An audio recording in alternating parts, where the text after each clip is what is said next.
নিজের হতাশার জন্য কখনো কখনো অন্যকে দায়ী করো না, বরং নিজেকে দায়ী করো অন্যের থেকে অতিরিক্ত আশা করার জন্য। কিছু মানুষ পৃথিবী ছেড়ে চলে গেছেন, কিন্তু তাদের চরিত্র তাদের আজও বাঁচিয়ে রেখেছে। আর কিছু মানুষ বেঁচে আছে, কিন্তু তাদের চরিত্র তাদেরকে মেরে ফেলেছে। কথা অনেকেই দিতে পারে, কিন্তু কথা রাখার মানুষ কয়জন হয়? সবাই বলে এটাই নাকি বাস্তবতা। মন দেখে মেহমান বা অতিথি আসে, চেহারা বা ধনসম্পত্তি দেখে নয়। কথার থেকে শক্তিশালী আর কোনো অস্ত্র নেই দুনিয়ার বুকে। আবার এই কথার থেকেও ভালো কোনো হাতিয়ার দুনিয়াতে নেই মানুষের মন জয় করার জন্য। অসময়ে বৃষ্টি হওয়াটা যেমন উপকারের নয়, ঠিক তেমনি মানুষটি ফিরে আসলে যে খুব উপকার হবে তা নয়। কিছু জিনিস ক্ষতি করলেও ফিরে আসে। যে বলেছে ঠিকই বলেছে, এ পৃথিবীতে এই তিনজন মানুষই শুধুমাত্র ভালো। এক, যে মারা গেছে। দুই, যার এখনও জন্ম হয়নি। তিন, সে যাকে আমরা চিনি না।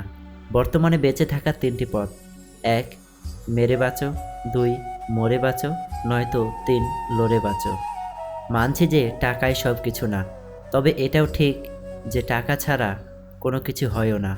কাউকে বাহিরের দিক দিয়ে সুন্দর, আবার কাউকে মনের দিক দিয়ে সুন্দর। মূর্খ নিজে তার যতটা ক্ষতি করে, শত্রুরাও তার ততটা ক্ষতি করতে পারে না।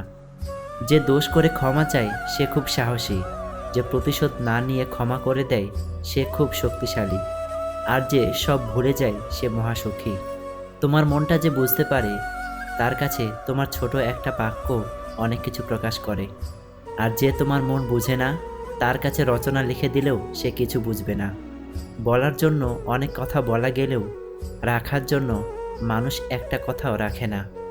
তুমি আমাকে আঘাত দিয়ে ভুল করনি, ভুল করেছিলাম আমি তোমার প্রতি বেশি আশা করে। যে লক্ষণগুলো দেখলেই বুঝবেন জীবনে সুখী হতে পারবেন না।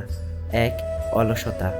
এটা এমন এক ধরনের রোগ যা মানুষকে দুনিয়াতে কখনোই সফল হতে দিবে না। দুই, আজ নয় কাল করব। বিশ্বাস করুন, এ কাল কখনো আসবে না, তাই আজই করুন। তিন, বড় স্বপ্ন না দেখলে। জীবনে কাউকে পাওয়ার পরও যদি আরও ভালো কাউকে পাওয়ার আশা করো, তাহলে একদিন দেখবে জীবনের সবচেয়ে মূল্যবান কাউকে তুমি হারিয়ে ফেলেছ। মাটির উপর যতটা ভালো কাজ করবেন, মাটির নিচে ততটাই ভালো থাকবেন। নির্দিষ্ট সময়ের পর বুঝতে পারবেন মৃত্যু ব্যতীত আর কেউ আপনার অপেক্ষায় নেই। বড় হয়ে গেছি, একদিন বুড়ো হয়ে যাব। থাকবো না আমি, কিন্তু থেকে যাবে স্মৃতি।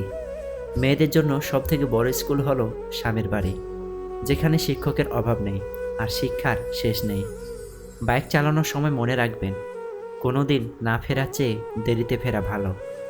কিছু কিছু মানুষ আছে দেখবেন, তারা প্রয়োজনে আপনার সাথে এমনভাবে মিশে যাবে যেন আপনি ছাড়া তার জীবনে দ্বিতীয় কোনো অপশন নেই। কিন্তু প্রয়োজন যেদিন শেষ হবে, সেদিন সে মানুষটা আপনাকে এমনভাবে অচেনা করে দিবে যেন আপনার অস্তিত্বটা তার জীবনে কখনোই ছিল না। নারীকে নষ্ট বলার অধিকার কোনো পুরুষের নেই, কেননা পুরুষের স্পর্শ ছাড়া কোনো নারী নষ্ট হয় না। 3 দিন না খেয়ে থাকুন, সমাজ আপনাকে দেখতে আসবে না। একদিন অন্যায় করেন, সমাজ আপনাকে নিয়ে বিচার বসাবে। তুমি সফল হলে ছেঁড়া জামাটাও ইতিহাস, আর তুমি ব্যর্থ হলে স্যুট পরাটাও উপহাস।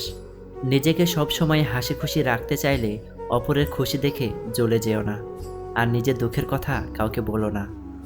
শুধু কুকুর ও শূকরের মাংসই হারাম নয়, অন্যের হক মেরে অসৎ পথে আয় করা টাকায় কেনা গরু, খাসি, মুরগির মাংসও হারাম। অপরিচিত কারো সাথে কথা বলার আগে মার্জিত ভাষায় কথা বলো, কারণ তোমার কথা বলার ধরনই বলে দিবে তুমি কোন পরিবার থেকে বেড়ে উঠেছ। রাগে যদি মরতে যাও, জীবনটা যাবে ফাও ফাও। তাই সৎ পথে করিও ভ্রমণ, যদিও হয় দেরি। অসৎ নারী করিও না বিয়ে, যদিও হয় সে পরী। কালো মেয়ের বিয়ের চিন্তায় যে মা রাতে ঘুমাতে পারে না, সে মাই রাত শেষে ছেলের জন্য সুন্দরী মেয়ে খুঁজে।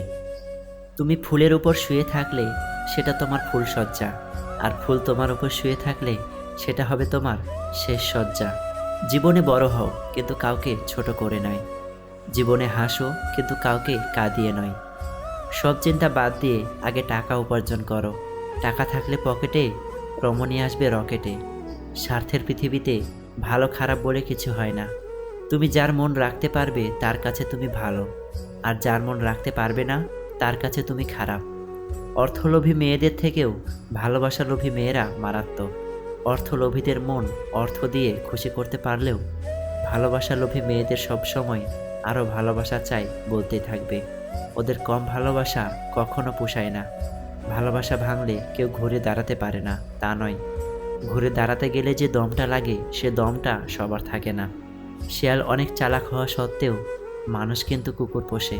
ভিডিওটি ভালো লাগলে অবশ্যই চ্যানেলটিতে সাবস্ক্রাইব করে পাশে থাকবেন, কারণ আপনাদের একটা সাবস্ক্রাইব বা লাইক আমাকে পরবর্তী ভিডিও বানাতে উৎসাহ প্রদান করে। ধন্যবাদ সবাইকে। আসসালামু আলাইকুম ওয়া রাহমাতুল্লাহ।